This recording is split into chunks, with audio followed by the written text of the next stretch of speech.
1, 2, 3, 4, 5. Ikaw pre, dito naka-inbound, di ba? Kapag dito yung inbounder. Dito mo na patanggapin sa malapit.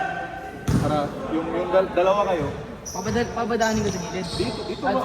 doon mo pa tanggapin. Ang tawag dito pre, ano? The trap. Trapping The drop box. Trapping area. Yung trapping area. Yan. Saka itong dito. Kalaban yan eh. Yan ang kakampi natin.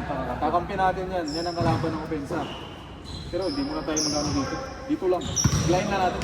Isang mga dalawang tayo lang dito. Tapos may tatanggap ng bola dito. Dito mo siya makukuntahin. Susunod na ito. Quick double.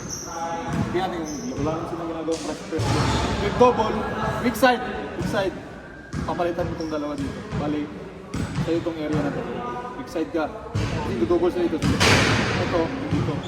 Yung 5 stay lang dito. Ano lang yan. Ganon lang yan. Akit baba lang yan. All sa 5. Okay na? Okay. Tara. Pensa.